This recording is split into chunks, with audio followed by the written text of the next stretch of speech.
한때 부동산 시장에서 가장 주목받았던 키워드 중 하나는 영끌입니다.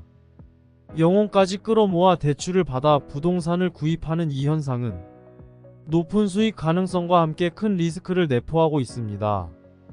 사람들이 영끌을 하는 이유는 부동산 가격 상승 시 예상 외에 큰 수익을 거둘 수 있다는 점입니다. 반면 이에 따른 단점도 분명히 존재하는데 주로 높은 이자 부담이 그것입니다. 부동산을 구매할 때 통상적으로 필요한 금액의 50% 이상을 대출로 조달하는 경우가 많습니다. 이 경우 이자만으로도 매월 수백만 원이 발생하며 이는 대부분의 사람들의 월급의 절반 이상을 차지하게 됩니다. 만약 원금까지 상환한다면 실질적으로 월급이 거의 남지 않는 상황에 직면하게 됩니다. 영끌은 이처럼 큰 이익을 얻을 기회를 제공하지만 그만큼 실패 시 전 재산을 잃을 위험이 동반됩니다.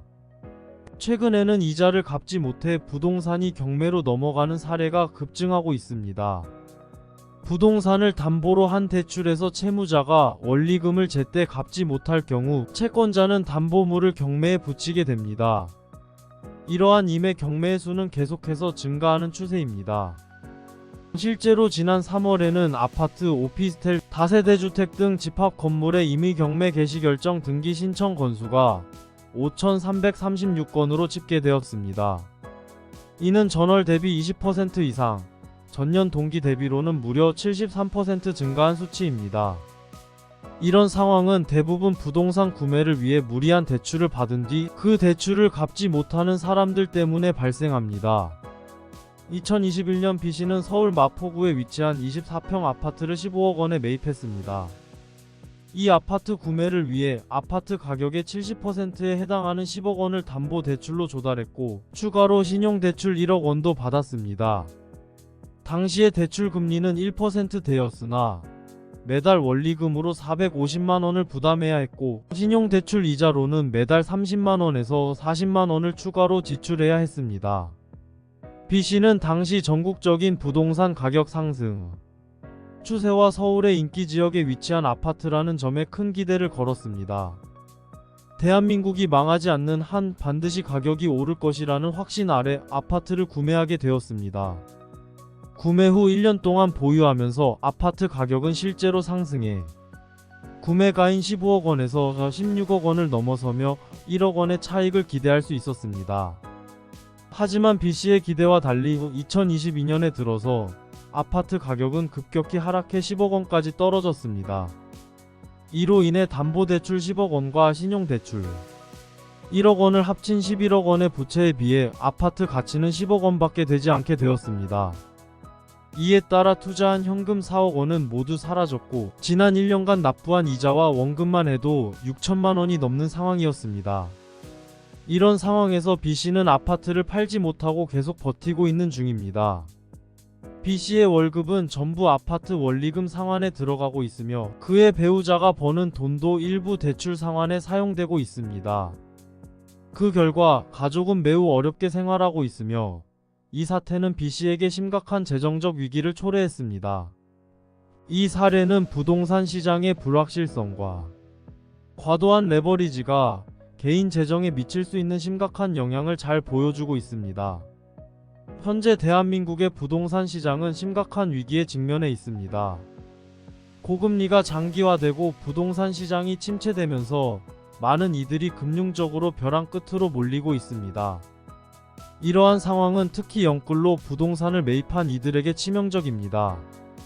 영끌족이라 불리는 이들은 주택 가격의 상승을 기대하며 대출을 최대한 끌어다 사용했으나 시장의 변동성에 크게 손해를 보고 있는 상황입니다. 2023년 한 해 동안 임의 경매 신청 건수는 39,059건에 달했으며 이는 2022년 대비 62%나 증가한 수치입니다. 2024년에는 이 수치가 더욱 증가하여 월 평균 약 5,000건에 이를 것으로 예상됩니다. 특히 경기 지역에서 1,510건, 부산에서 830건, 서울에서는 603건의 임의 경매가 발생했는데 서울에서 한 달에 600건 이상의 임의 경매가 발생한 것은 2015년 4월 이후 처음 있는 일입니다. 이는 과거 IMF 사태나 리먼 사태 때만큼 경제 상황이 심각함을 나타냅니다. 임의 경매는 강제 경매와 다르게 별도의 재판 절차 없이 바로 법원에 경매를 신청할 수 있는 절차입니다. 이러한 특성 때문에 매물이 시장에 빠르게 쏟아질 수 있습니다. 2024년 하반기에 금리 인하가 예상되고 있지만 이는 단지 예상일 뿐 확실한 회복 신호로 보기는 어렵습니다. 이미 시장에는 금리 인하 기대감이 일정 부분 반영되어 있고 다양한 경제 지표들은 올해 내로 부동산 경기가 회복되기 어려울 것임을 예측하고 있습니다. 이러한 상황에서 경매로 나오는 부동산 물건이 계속 증가한다는 것은 많은 투자자들이 큰 손실을 입고 있음을 의미합니다. 결국 이는 본인의 감당할 수 있는 능력 이상으로 대출을 받아 투자한 결과 많은 이들이 경제적으로 큰 타격을 받고 있는 것입니다. 이는 한 개인의 문제를 넘어서 가정의 안정까지 위협하며 전체 경제에 부정적인 영향을 미치는 중대한 사회적 이슈로 다뤄져야 할 필요가 있습니다. 이러한 현실은 단순히 시장의 변동성 문제가 아니라 대출 기반의 부동산 투자가 갖는 구조적 위험성을 드러냅니다. 이제 우리는 이러한 위기를 겪으면서 부동산 시장의 안정성과 개인의 금융 건전성을 위해 새로운 접근 방식을 모색해야 합니다. 정부, 금융기관, 그리고 개인 투자자 모두가 협력하여 더욱 신중하고 지속 가능한 부동산 투자 전략을 개발하고 실행하는 것이 중요합니다. 첫째, 정부는 부동산 시장의 과열을 억제하고 장기적인 시장 안정을 도모할 수 있는 정책을 강화해야 합니다. 이는 대출 규제 강화, 투기 수요 억제를 위한 세제 정비, 그리고 실수요자 보호 정책의 개선을 포함해야 합니다. 둘째, 금융기관은 대출 심사 과정에서 개인의 상환 능력을 보다 엄격히 평가하고 고위험 대출에 대한 모니터링을 강화해야 합니다. 이는 금융 시스템의 건전성을 유지하는 데 필수적입니다. 마지막으로 개인 투자자는 자신의 재정 상태와 시장의 변동성을 고려하여 보다 현명한 투자 결정을 내려야 합니다. 경제적 어려움은 언제든지 발생할 수 있으며 이는 단순한 금융 지식을 넘어서는 포괄적인 이해가 필요합니다.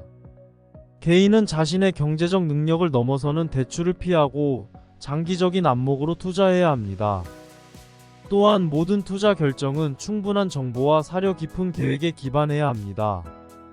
결국 부동산 시장의 지속 가능한 성장과 개인의 금융 안정은 균형 잡힌 접근 방식에서 비롯됩니다.